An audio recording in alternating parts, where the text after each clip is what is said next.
Single winding असते म्हणून. Single winding, only one winding that we are using in the auto transformer. In the normal transformer, separate two windings are there, primary and secondary. पहिली diagram आपण use करणार आहे figure 32.60 figure A use करणार आहे. So here we are having primary winding that is between AB, secondary winding that is BC. Primary winding carries current I1, secondary winding carries current I2. So current flowing through section BC, that is I2 minus I1, because I2 is greater than I1. Number of turns for primary N1, number of turns for secondary N2. So obviously number of turns in the section AC, that is N1 minus N2. Okay, this much information we are going to use for calculating the saving of the copper in auto transformer as compared to two winding transformer. Okay, so very simple derivation, but try to write this in your notebook, then you will find it will be very easy. Volume and hence the weight of the copper is proportional to the length and area of the cross section of the conductor. Yes, this relationship we are going to use for finding out that relation between copper in auto transformer and copper in two winding transformer. What is that relation?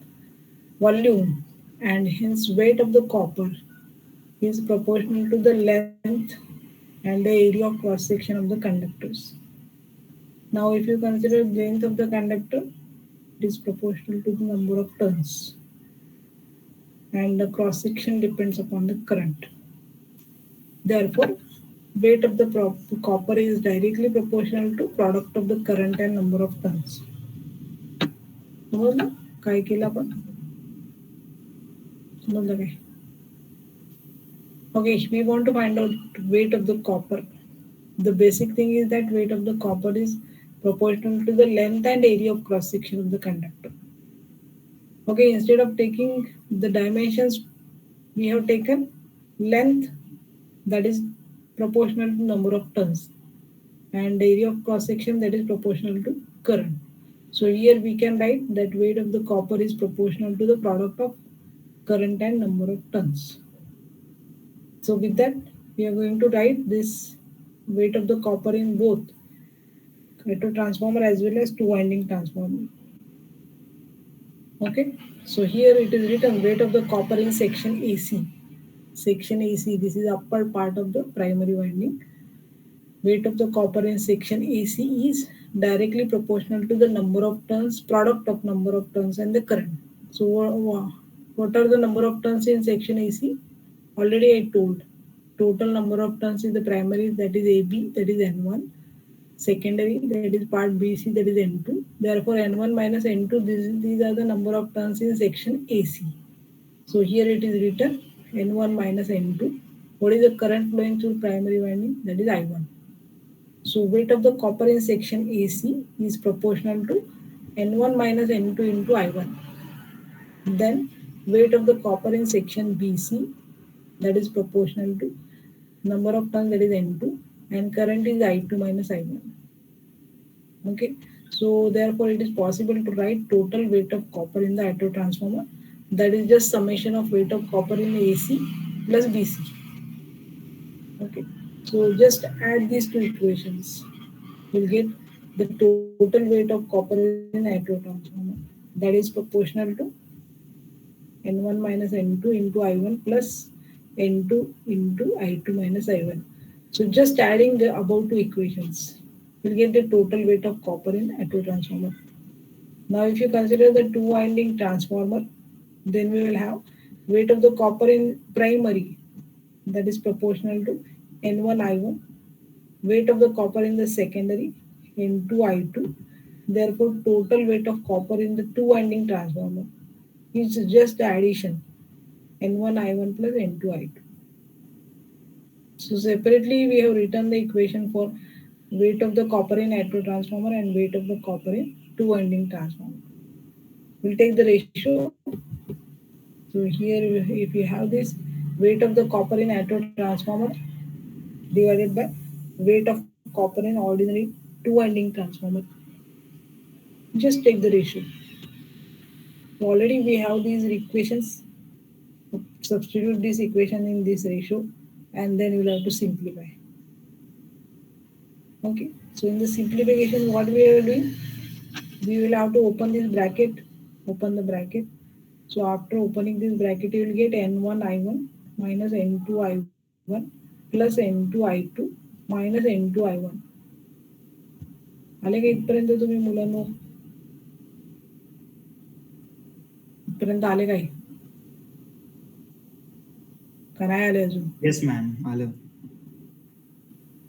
आता पुढे कसं simplify करणार? Open झाल्यावर bracket open केले, आता पुढे काय करणार?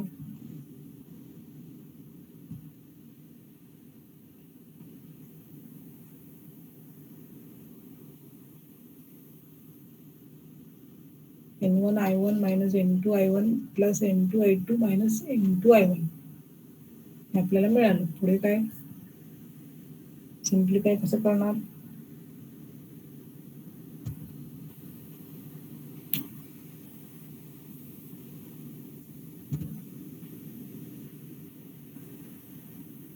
नाही काय सिम्प्लिफाय आपल्याला जमणार करायला.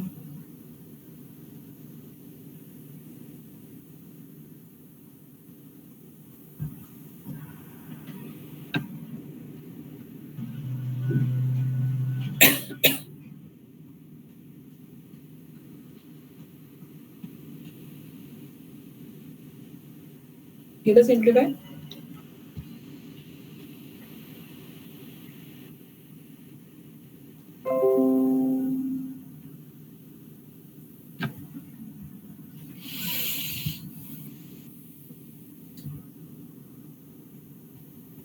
N1 I1 minus N2 I1 plus N2 I2 minus N2 I1 simplify करायचंय आपल्याला न्यूमरेटरला.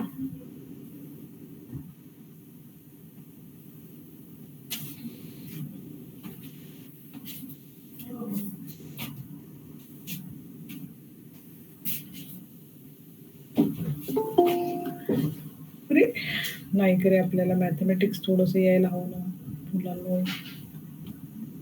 पोचले काय पूजा तिथपर्यंत? अनुष्का, नेहा पोचले का? वैष्णवी पोचले का इथपर्यंत? नाही पोचलं पुढे अजून इथपर्यंत?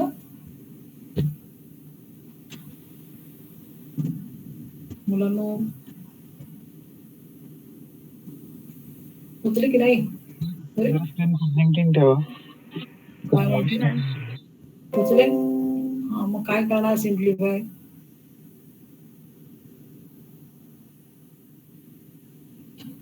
सिम्प्लिफाय करून पुढची स्टेप दिलेली आहे, पण आपलं सिम्प्लिफिकेशन काय केलं ते तर कळलं पाहिजे ना. मग काय केलं simplify? N2 upon N1 constant घेतले त्याने. हा, इंटू अपॉन N1 कॉन्स्टंट घेतले. कॉन्स्टंट नाही, सॉरी, त्याला व्हेरिएबल केने रिप्लेस केलंय. नाही नाही नाही, ते खालची स्टेप आहे. मध्ये एक स्टेप आहे ना, म्हणून बघून मी थांबले. खालची स्टेप आपण अजून पोचायचोय. खालच्या स्टेपला मधली स्टेप काय?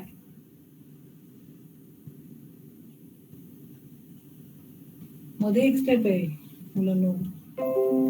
मी काय ब्रॅकेट ओपन करून सांगितलं तुम्हाला. N1 I1 minus N2 I1 plus N2 I2 minus N2 I1 divided by N1 I1 plus N2 I2. तर आधी सिम्प्लिफाय करायला लागेल आणि मग पुढची स्टेप आपल्याला दिसते. तुम्ही लिहिलं तर तुम्हाला सिम्प्लिफिकेशन कळेल. लिहिलं असेल तर सांगू शकाल तुम्ही. खूप काही अवघड नाही, मी तुम्हाला आधीच सांगितलं. एकदम सिम्पल डेरिव्हेशन आहे.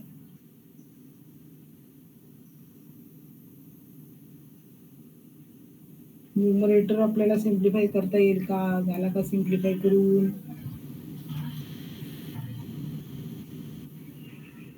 मॅम ते कॅन्सल होतील. हा, काय कॅन्सल होतं? N1 I1 आणि N2 I2 दोन्ही. N1 I1 आणि N2 I2 कसे कॅन्सल होणार? मॅम N1 I1 हे ब्रॅकेट मध्ये मल्टिप्लाय होतील ना.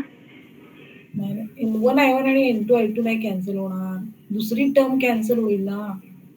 तर दुसरी टर्म बघा, N1 I1 plus N2 I2 minus N2 I1. अच्छा, सिम्प्लिफाय करताना काय करणार आपण, एका ब्रॅकेटमध्ये घेणार N1 I1, N2 I2 एका ब्रॅकेटमध्ये घेणार, बरोबर आहे. आणि दुसऱ्या ब्रॅकेटमध्ये काय येणार, मायनस 2 N2 I1 असं येणार, बरोबर आहे का. मॅम रिपीट करेल का?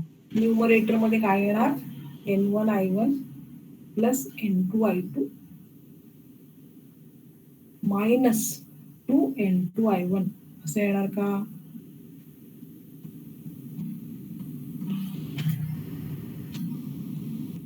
असं येणार काय पूजा, असं येणार काय. N1 yes I1 ma'am. Plus N2 I2 minus, त्या दोन टर्म एकत्र येणार, दोन्ही साईन सारखीच आहे, मायनस मायनस म्हणजे मायनस 2 N2 I1 असं आलं का, divided by N1 I1 plus N2 I2. बस एवढं समजलं की पुढचं एकदम सोपं आहे, ही स्टेप महत्वाची. आलं का रे प्रथमेश, काय कळलं, काय काय केलं आपण. Yes ma'am. ब्रॅकेट ओपन केल्या आणि कंबाईन केल्या टर्म्स ज्या सारख्या आहेत त्या. Minus N2 I1 minus N2 I1 add नाही होणार का. हो मॅम. Yes ma'am. तीच राहणार त्याची मायनस, म्हणून ते मायनस 2 N2 I1 येणार. आता आपण काय करणार माहितीये का, आता आपण न्यूमरेटरला किंवा न्यूमरेटर आणि डिनॉमिनेटर दोन्ही मधनं आपण हे कॉमन काढणार आहे, N1 I1 plus N2 I2. हे समजा कॉमन काढलं, किंवा प्रत्येक न्यूमरेटरच्या प्रत्येक टर्म, म्हणजे आता प्रत्येक टर्म म्हणजे पहिली टर्म समजा N1 I1 plus N2 I2 असेल तर N1 I1 plus N2 I2 cancel होणार आणि दॅट विल बी 1. दुसरी टर्म काय राहिली आता, मायनस 2 N2 I1 दिसते तुम्हाला. मग आता मायनस 2 N2 I1 ला आपण डिवाइड केलं तर काय येणार, जसं तसंच राहणार, N1 I1 minus N2 I2, तिथे कॅन्सल काहीच नाही होणार. समजतंय काय. पुढे काय केलंय आपण, पुढे 1 तसंच ठेवला minus.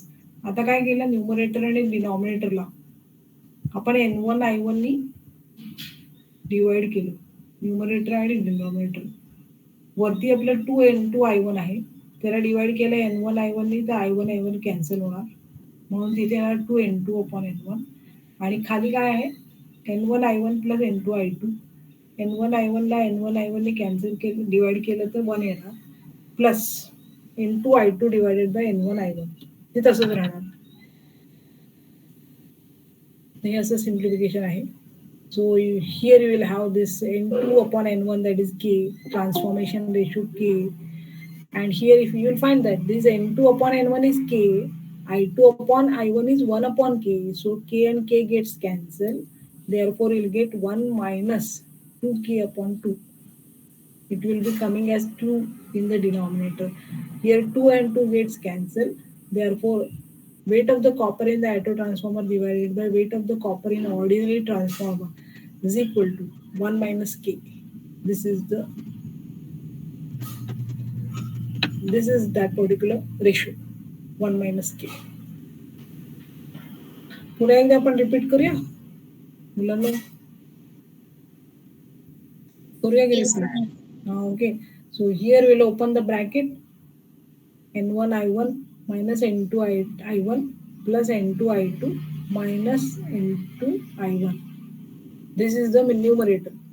So here what we'll consider, we'll take N1 I1 N2 I म्हणजे N1 I1 plus N2 I2 minus 2 N2 I1 divided by N1 I1 plus N2 I2.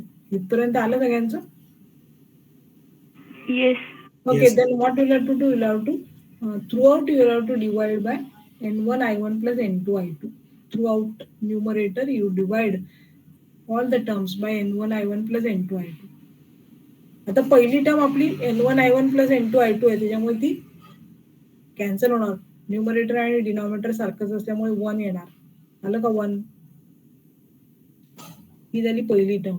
आणि दुसरी टर्म काय आपली -2n2i1. बरोबर का? ती तशीच राहणार, तिथे काहीच कॅन्सल होणार नाही. -2n2i1 divided by n1i1 plus n2i2. म्हणजे तुमचं इक्वेशन काय येणार 1 - 2n2i1 divided by n1i1 plus n2i2.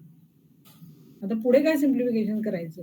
पहिली टर्म तर एकच आहे, त्यामुळे तिथे काय सिम्प्लिफाय करायची गरज नाही. दुसऱ्या टर्म मध्ये you divide denominator and numerator bye n1i1. Divide numerator and denominator by n1i1. This product. Numerator मध्ये -n2i1 आहे.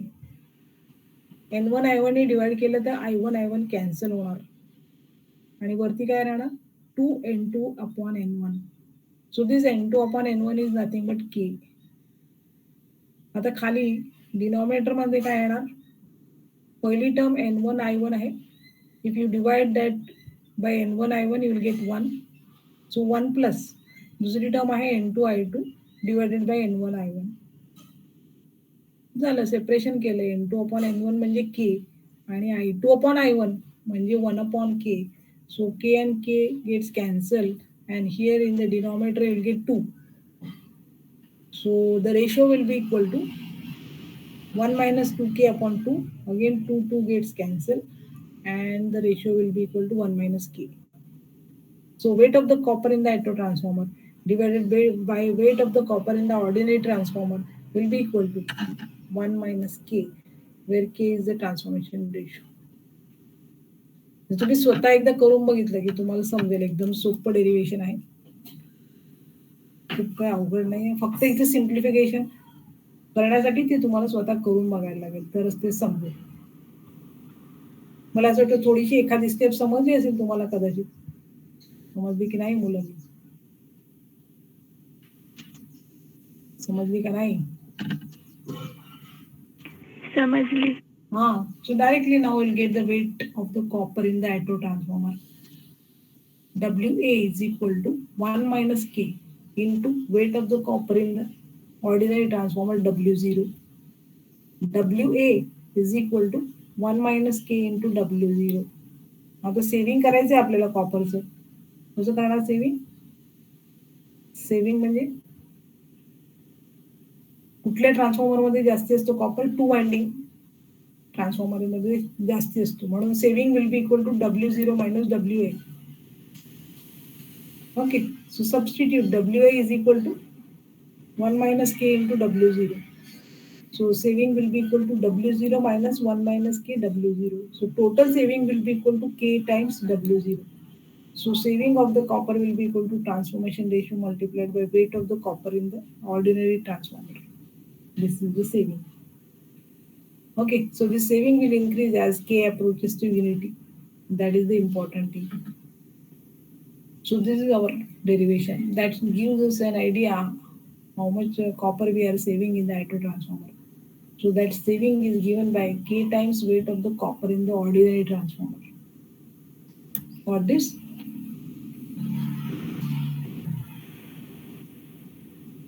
मुलांनो लिहून काढावं लागेल स्वतः, तर आपल्याला ते समजेल. खूप काय अवघड नाहीये.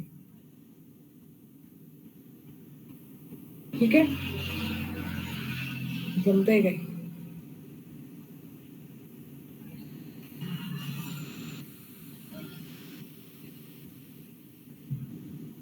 जमलं की नाही मुलांनो? येस. बस पूजा एकटीच नाही का? बाकी कोणी? चिरंजीत, प्रथमेश, मॅम समजलं. वैष्णवी आणि हे डीए मुलांपैकी कोण आहे? ईशा खामकर, क्षितिज रोकडे, कोण आहे काय? वीरेंद्र, काय जमतंय काय मुलांनो? प्रणव मांडे, प्रतीक मुंडे, प्रतीक सूर्यवंशी,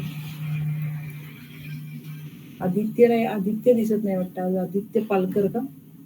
उत्तर देणार अजून एक होता ना, आदित्य पालकर का? आहे काय? नाही आहे मॅम. तर काय केलंस का रे? मग जमलं की नाही का? कुठे अडलं तुझं? जमलं मॅम. जमलं? स्वतः केलं आणि ते एकदा वाचून काढलं. स्वतः लिहायला पाहिजे मात्र ते स्वतः लिहिल्याशिवाय नाही समजणार. आता मला काय खडू फळा नाही आहे ना, मला याच्यावरच सांगावं लागणार. त्याच्यामुळे याच्यावरच आपल्याला समजून घ्यायला लागणार. समजलं? So hence the saving of the copper in the auto transformer is equal to K times weight of the copper in the ordinary two winding transformer. K is the transformation ratio. ठीक आहे? Okay. आता तुम्हाला तुमच्यासाठी homework आहे. हा small section आपण शिकला auto ट्रान्सफॉर्मरचा, बरोबर? स्मॉल सेक्शन एकदम, म्हणजे ट्रान्सफॉर्मरच्या कंपॅरिझन मध्ये एकदमच छोटासा आहे. अजून एक पार्ट राहिलाय आपला ऍप्लिकेशन. एकदम सोपे ऍप्लिकेशन्स आहेत. आता एक तुम्हाला होमवर्क असं देणार की कम्पेअर करायचं होतं दोन ट्रान्सफॉर्मरला. कंपॅरिझन तुम्ही लिहायची आहे. You have to compare the auto transformer and ordinary two winding transformer. हे तुम्ही पॉइंट्स लिहायचे आणि उद्या मला दाखवायचे. म्हणजे वाचून दाखवले तरी चालते. समजलं तुम्हाला मुलांना? येस. काय करायचं? Yes ma'am. So you'll have to write the comparison between auto transformer and two winding transformer. जेवढे कुठले पॉइंट्स तुम्हाला माहिती आहेत तेवढे पॉइंट्स फाइंड आउट करा. मी जेवढे सांगितले तेवढे जरी लक्षात असतील ते लिहून काढा आणि मला उद्या सांगा. ठीक आहे? ऍप्लिकेशन बघूया. एकदम सोपे ऍप्लिकेशन्स आहेत. As said earlier, auto transformer are used when K is nearly equal to unity. आता K is nearly equal to unity याचा अर्थ काय झाला?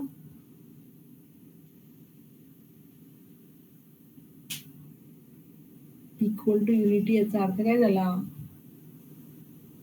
K कधी 1 असणार?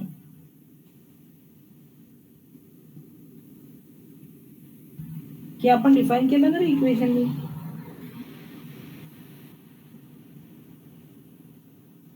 K is equal to काय? V2 upon V1, E2 upon E1, N2 upon N1 and I1 upon I2. मग आता युनिटी कधी असणार हा K?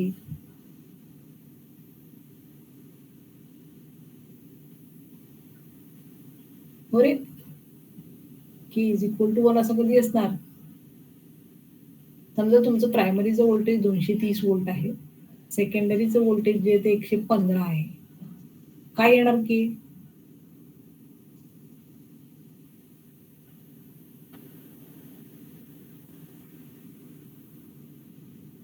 प्रायमरीचं व्होल्टेज तुमचं आहे 230. सेकंडरीचं व्होल्टेज आहे 115. What will be the value of K? 0.5. तर आपल्या एवढा वेळ काय लागतो एवढे सांगायला? V2 upon V1 is K. So what is V2? 115. What is V1? 230. So it is 1/2. बघा खालच्या प्रॉब्लेम मध्येच दिलंय. बघत नाही पुढे, म्हणजे प्रेझेंटेशन पण बघत नाही. खालच्या प्रॉब्लेम मध्येच दिलेले आहे 1/2 म्हणजे 0.5. मग आता मला K1 करायचं आहे. कसं करणार मी K1? कधी होणार? व्हॅल्यूज इक्वल पाहिजे. तर काय? कुठल्या दोन्ही व्हॅल्यूज? प्रायमरी आणि सेकंडरीचे. काय व्होल्टेज का करंट? व्होल्टेज. झालं. Voltage V1 is equal to V2, E1 is equal to E2, N1 is equal to N2 आणि I1 is equal to I2.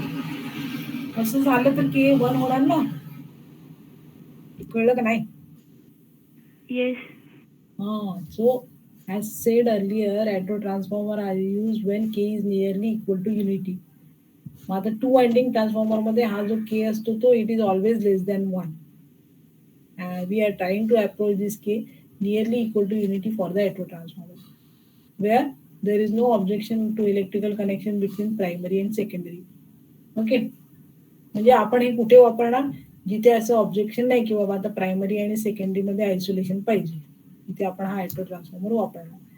पहिलं ऍप्लिकेशन आपल्याला दिसतंय to give the small boost to the distribution cable to correct the voltage drop. याचा अर्थ समजला? Boost म्हणजे काय सांगितलंय तुम्हाला? Boost. So it will increase. Okay, actually what is happening if you consider on the distribution side, If the load is increasing, what is happening? If the load is increasing, the secondary voltage drops. Already we know this fact. So as the secondary voltage decreases, actually it is not desirable. Voltage should not drop. Okay, so what we are doing? We are slightly increasing that particular voltage. So we are making use of this auto transformer for giving the boost so that it will compensate that voltage drop. Okay, it will try to maintain nearly that particular voltage to a constant value. So this is the use of the auto transformer to give small boost to the distribution cable to correct the voltage drop. Second application as that auto starter. Okay, already we have seen the starter. In case of DC motor, we are using 3-point starter and 4-point starter. Okay, now this starter we are using in the AC motor, auto transformer starter that we are using as a auto transformer starters. So there we are having use of auto transformer. As auto starter transformer, it gives up to 50 to 60% of the full voltage to an induction motor during the starting. आता काल आपण बघितलं auto transformer असं variable पॉईंटने आपण change करतो ना, number of turns change करतो, मग नंबर ऑफ व्होल्टेज चेंज होतं, बरोबर की नाही? आठवतंय का मुलांना? मग ते व्होल्टेज आपण सुरुवातीला काय ठेवणार? मोटर सुरुवातीला 0 आणि हळूहळू हळूहळू वाढवणार auto ट्रान्सफॉर्मरने. So in that case, we are controlling the speed of the motor of the AC motors. So there we are making use of auto transformer starter. Auto transformer starters that gives up to 50 to 60% of the full voltage to an induction motor during the starting. म्हणजे पूर्ण voltage आपण apply नाही करत. We'll apply only small voltage across the AC motor. And once the motor gains the speed, then we'll increase the voltage. Then the use as a furnace transformers for getting the convenient supply to suit the furnace winding of 230 volt supply. Then maybe it is used as an interconnecting transformer in 132 kilovolt by 330 kilovolt system. Then it is used as a control. It is used in the control equipment for single phase and 3-phase electrical locomotives. Okay, then normally we are using this auto transformer as a variac or DMOS channel in our laboratories. So it is having these applications, these number of applications. But these applications are, if you compare regarding the two-winding transformer, these are something means they are different. Okay, these are some problems, but we are not interested in problems. So this much is enough for the auto transformer. So this auto transformer, what is the auto transformer? You'll have to compare this auto transformer with two-winding transformer, then step up auto transformer, step down auto transformer, saving of the copper in the auto transformer, and finally applications. So उद्या तुम्ही एक part लिहून आणणार आहे, what that is a comparison between the auto transformer and two-winding transformer. ठीक आहे? आता आपण पुढचं पोर्शन सुरू करूया लगेच. 3-phase transformer.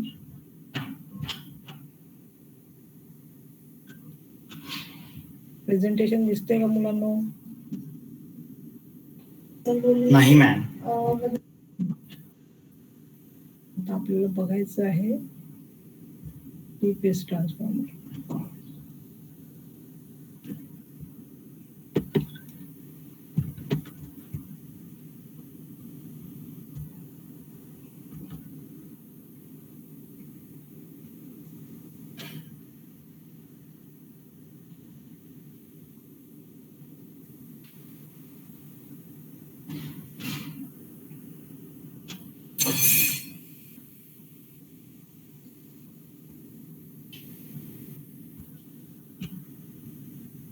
तर 3-phase ट्रान्सफॉर्मर जरी असलं तरी वर्किंग प्रिन्सिपल आपला तोच राहणार. तर काय येणार आता सिंगल फेज म्हणजे 1 फेज आणि न्यूट्रलच्या ऐवजी आता 3 फेजेस येणार. 3 phases. That is the difference.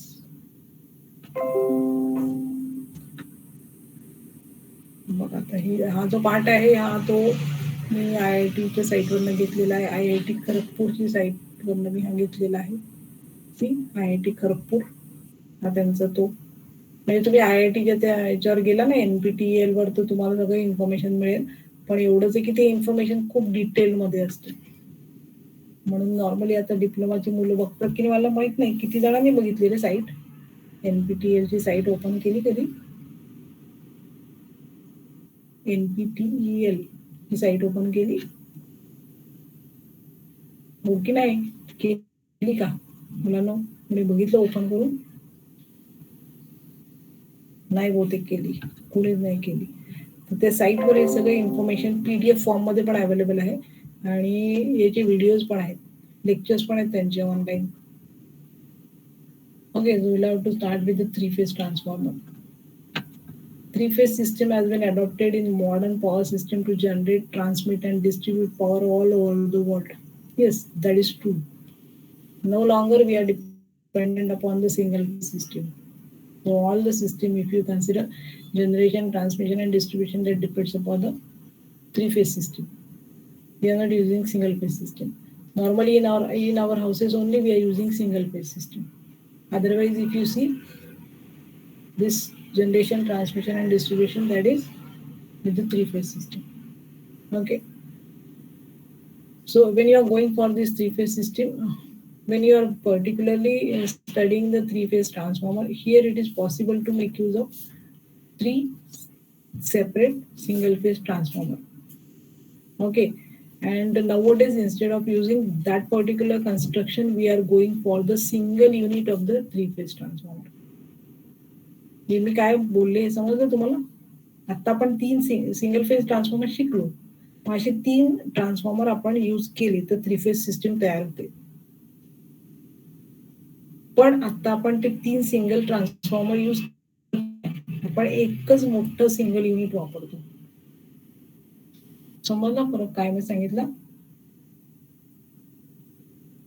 मुलांनो?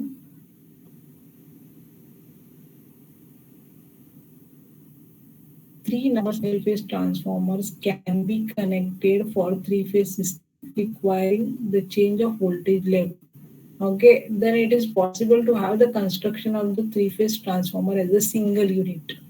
म्हणजे आता आपण सिंगल युनिट वापरतो असं आपल्याला दिसत नाही की 3 वेगवेगळे ट्रान्सफॉर्मर कनेक्ट केलेत आणि थ्री फेज सिस्टीम तयार केली, असं नाही दिसत आपल्याला. त्याचे काही ऍडव्हान्टेजेस आहेत, काही डिसएडव्हान्टेजेस आहेत, ते आपल्याला बघायचे. Three number of identical single-phase transformer can be suitably connected for the use in the three-phase system. Such three-phase transformer is called as a bank of three-phase transformer. Okay. Alternatively, three-phase transformer can be constructed as a single unit. आपल्याला basic शिकायचं आहे ट्रान्सफॉर्मरचं, पण त्याच्या आधी आपण बघूया जरा पुस्तकात पण काय दिलंय. हे जे मी आता सांगितलं हे साईटवर अवेलेबल आहे.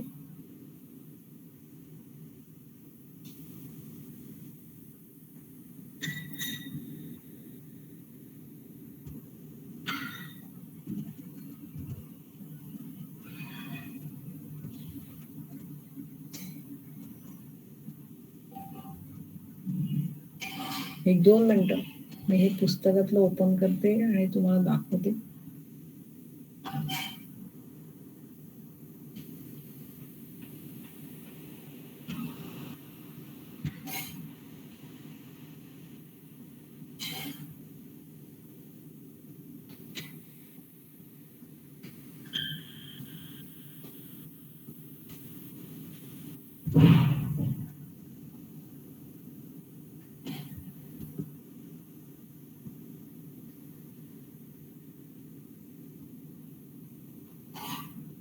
दिसलं का presentation? Yes, ma'am. So this is a diagram in the book textbook, BL Tareja. Can you see 3 transformers? 3. This is a single unit. This is a single unit. See, there are bushings. These are the bushings. Bushing वरती terminal साठी bushing आलेले आहेत प्रत्येक phase साठी. दिसतंय तुम्हाला bushing म्हणजे इन्सुलेटरच असतं ते. आणि याच्यातनं आपण मग ते टर्मिनल्स बाहेर काढतो. दिसतंय तुम्हाला? काय दिसतंय का? पिक्चर दिसतोय का काही? आणि टँक आहे त्याच्या आतमध्ये तुमचं सगळं वाइंडिंग आणि कोर प्लेस केलेलं आहे. दिसतंय की नाही? Yes, ma'am. Three-phase transformers are used throughout the industry to change the value of the three-phase voltage and current. Three-phase power is the most common way in which power is produced. बघूया आता आपण काय फरक आहे.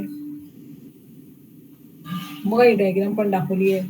Three phase ट्रान्सफॉर्मरचं inner circuit दाखवलंय.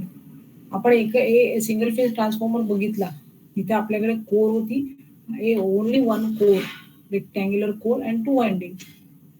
पण आता आपल्याकडे किती कोर झाले? 1, 2 and 3 core they have combined.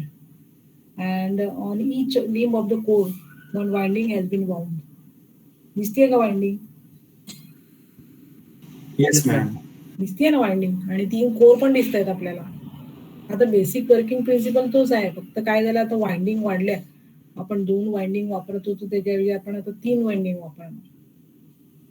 आणि तिथे आपल्याला दिसतंय फ्लक्सेस जे 5R, 5S आणि 5T असं त्यांनी वापरलंय. पण नॉर्मली RYB वापरतो आपण. RYB याच्या कन्व्हेन्शनल कलर पण आपण यूज करतो. कुठले कन्व्हेन्शनल कलर सिस्टमसाठी माहिती आहे का? R stands for नाही Red, red. Y stands for yellow, yellow आणि B stands for blue. Blue. बरोबर. तिथे कन्व्हेन्शनल कलर आहेत नॉर्मली 3 फेज सिस्टमसाठी, तर आपण ते वापरतो. आता या पुस्तकात त्यांनी RYBच्या ऐवजी RST असं दिलंय. ठीक आहे, काय हरकत नाही, त्याने काही फरक पडत नाही. बघा पुढे पण कनेक्शन डायग्राम दाखवलेली आहे. कनेक्शन म्हणजे वाइंडिंग कशा जोडलेल्या आहेत आणि कनेक्शन कसे बाहेर आणलेले ते आपल्याला दाखवलेलं आहे. तर थोडंसं मी ते मगाशी जे सांगितलं मी तुम्हाला, single unit 3 phase transformer and the bank of 3 single phase transformer, यातलं थोडासा डिफरन्स इथे कुठेतरी दिलेला आहे, किंवा का बरं आपण एका युनिटकडे वळलो, किंवा एका युनिटचे ऍडव्हान्टेजेस काय आणि डिसएडव्हान्टेजेस काय, ते थोडंसं आपल्याला इथे दिलेलं आहे. ते आपण थोडं बघूया. याचं वर्किंग आणि कन्स्ट्रक्शन अगदी आपल्या ट्रान्सफॉर्मर सारखंच असतं. बघूया 3 phase transformer. Large scale generation of the electric power is usually 3 phase at the generated voltages of 13.2 kilovolt or somewhat higher. Transmission is generally accomplished at the higher voltages of 110, 132, 275, 400 and 750 kilovolt. This much of higher voltage we are using for the transmission, for which purpose 3 phase transformers are necessary to step up the generated voltage to that of transmission line. म्हणजे काय असतं, generation झाल्यानंतर व्होल्टेजची level कमी असते आणि transmission लाईनला आपण जी फीड करतो ना त्याची व्होल्टेज वाढलेली असते. मध्ये एक स्टेप अप ट्रान्सफॉर्मर वापरतात. ट्रान्समिशनला व्होल्टेज आपण वाढवतो कारण तिथे आपल्याला लॉसेस त्याचे रिड्यूस करायचे असतात. ते तुम्ही आता पॉवर सिस्टीम मध्ये पुढे शिका. मग तुमचा तो व्होल्टेज ट्रान्समिशनला वाढलेला आहे. ट्रान्समिशन लाईन काय करते? It is taking power from generating station which is located may be in the remote area. That transmission line will travel and that power has been transferred to the substation. सबस्टेशनला ते power येतं. सबस्टेशनला power आल्यानंतर voltage level कमी केली जाते. इथे step down transformer वापरतात. परत ते सबस्टेशनवरनं सुद्धा ते डिस्ट्रीब्युशन स्टेशनला येतं. तिथे पण व्होल्टेज लेवल कमी केली जाते. पुन्हा स्टेप डाऊन ट्रान्सफॉर्मर वापरतात. So this is biggest use of the transformer, that we are using the transformer for changing the voltage level. कदाचित ट्रान्सफॉर्मर नसतं तर आपल्याला व्होल्टेज लेवल चेंज पण करता आलं नसतं. Okay, so this is the biggest use of this transformer. Whenever we are increasing the voltage level, means we are able to increase the voltage level and we are able to decrease the voltage level. Okay, so normally when it is coming to the distribution station, the voltage level is coming down to up to 230 volt and 400 volt. That much difference is there. So generation, that is in terms of kilovolt, transmission is still higher at the higher voltages, but the normal consumer will get the voltage at 230 volt and 400 volt. So this much voltage reduction is possible with the help of transformer, and we are now relying for the relying on the three-phase transformer. Okay. Next, at the load center, transmission voltages are reduced to the distribution voltages of 6,600, 4,600, and 2,300 volts. Further, at the most of the consumers, the distribution voltages are still reduced to utilization voltages of 440, 220, or 110 volts. Okay.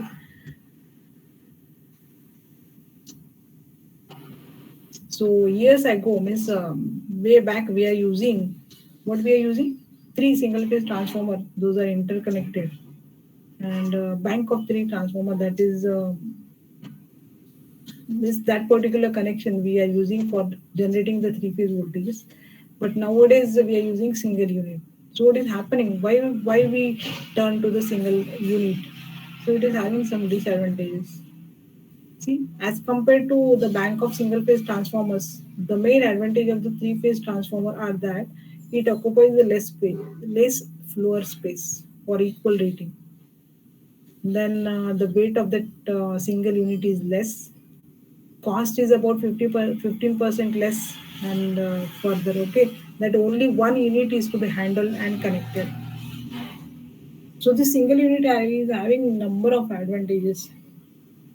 When you are going for the 3 separate single phase transformers, obviously the space that is required for installing those transformers, that is larger, that is required, that is larger. Okay, space is more than weight of if you compare, weight is also more, cost is also more, because you'll have to have the maintenance of 3 separate single phase transformers. Okay, so overall advantages, this single unit is more advantageous. Why? Because it occupies, बघा एक छोटंसं unit जर आपण use केलं आणि त्याच्याऐवजी आपण 3 single unit use केले तर जास्तीच स्पेस लागणार आहे ना, त्याचं वेट पण जास्ती होणार आहे, आणि वेट जास्ती असल्यामुळे कॉस्ट पण जास्ती होणार आहे. आणि आता इथं आपल्याला काय एकच युनिट हँडल करायचंय, एकच unit handle. So it is easy to handle 1 unit. पण आता एक डिसएडव्हान्टेज पण आहे. ते डिसएडव्हान्टेज काय? डिसएडव्हान्टेज आहे की आता 3 आपण सिंगल फेज ट्रान्सफॉर्मर वापरले समजा, तर त्यातला एक ट्रान्सफॉर्मर समजा बंद पडला किंवा काय खराब झाला, तर बाकीच्या 2 फेजेसवर आपण चालवू शकतो supply. But in case of single unit, if it is happening, then complete unit that you have to take out. हे एक डिसएडव्हान्टेज आहे. म्हणजे समजा 3 सिंगल फेज ट्रान्सफॉर्मरला एक सिंगल फेज ट्रान्सफॉर्मर तुमचा खराब झाला, तर बाकीचे 2 single phase transformer that is we can go with the 2 phase supply. But in case of single unit, if something is happening, then you have to completely take out that unit. Okay, that is a disadvantage of the single unit. समजतंय ना मी काय सांगते? 3 single phase transformer आणि single unit अशी ती comparison चालली आहे. काय डोळ्यासमोर येतंय की नाही? नुसतंच ऐकणं चाललंय. येतंय का मुलांनो? नाही, हो कोणी म्हटलेलं नाही. बहुतेक काय समजलं नाही का मुलांना? समजतंय मॅम. समजतंय का? मग काही लेट रिप्लाय आला. पूजा, कोणी बाकी? प्रथमेश, वैष्णवी, मन्नन, आदित्य, चिरंजीव. समजते मॅम. सोपं आहे, काय अवघड नाही. समजतंय. म्हणजे आता पुढे बघायचंय आपल्याला. Like single phase transformers, the 3 phase transformer are also core type and shell type. Core type or shell type. The basic principle of 3 phase transformer is here already we have seen, same as that of single phase transformer. Okay. पण आता आपल्याला थोडंसं काय म्हणायचं, construction बघायला लागेल. आणि इथे दिलाय, one main drawback in the 3 phase transformer is that if any one phase becomes disabled, then the whole transformer has to be ordinarily, means you'll have to take out that complete unit for the repair. असं दिलेलं आहे. पण ते जर 3 single phase transformers असतील तर आपण 2 फेजेसवर चालवू शकतो supply. Okay. However, in case of 3 phase bank of the single phase transformer, if one transformer goes out, then system can still be run in open delta at the reduced capacity or the faulty transformer can be readily replaced by a single spare transformer. हे त्याचं advantage आहे. आपल्याला आता पुढे जायचंय, connection बघायचे, पण त्याच्या आधी मला थोडंसं बघायचंय की तुम्हाला इंटरकनेक्शन माहिती आहे, 3 वाइंडिंगचं इंटरकनेक्शन कसं करतात, कसं कनेक्ट करतात ते 3 वाइंडिंग्स हे माहिती आहे मुलांना? 3 वाइंडिंग्स कुठल्या फॅशन मध्ये कनेक्ट करतात हे माहिती आहे? त्याला स्पेसिफिक नावं पण आहेत, आठवतंय का आपल्याला? फर्स्ट इयरला कदाचित तुमचा तो शेवटचा चॅप्टर असेल, नाही काय आठवते आपल्याला? मी काय विचारते, 3 वाइंडिंग्स आहेत. एक वाइंडिंग सिंगल वाइंडिंग असेल तर आपल्याला 2च कनेक्शन असतात, फेज आणि न्यूट्रल.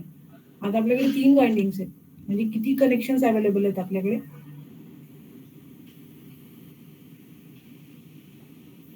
3 कसे असणार? 3 वाइंडिंग्स आहेत, एका वाइंडिंगला किती टर्मिनल? एका वाइंडिंगला किती टर्मिनल? एका वाइंडिंगला टर्मिनल किती? अरे 2 2 टर्मिनल. मग आता आपल्याकडे किती वाइंडिंग्स आहेत? 3 मग किती झाले टर्मिनल? 6 झाले ना टर्मिनल. मग ते 6 टर्मिनल आपण कशी यूज करणार, कसे जोडणार, कसे इंटरकनेक्ट करणार, माहित आहे का तुम्हाला? इंटरकनेक्शन म्हणतात त्याला 3 वाइंडिंगचं. तेच इंटरकनेक्शन म्हणजे स्टार आणि डेल्टा. आठवलं? येस. मग स्टार मध्ये काय करतो आपण आणि डेल्टा मध्ये काय करतो? आता हे उद्या थोडस वाचून यायचं, स्टार अँड डेल्टा कनेक्शन, मग आपण पुढे जाणार. ठीक आहे? ठीक आहे का? समजलं का मुलांना? Yes, ma'am. Yes. Okay. So you'll have 2 homeworks now.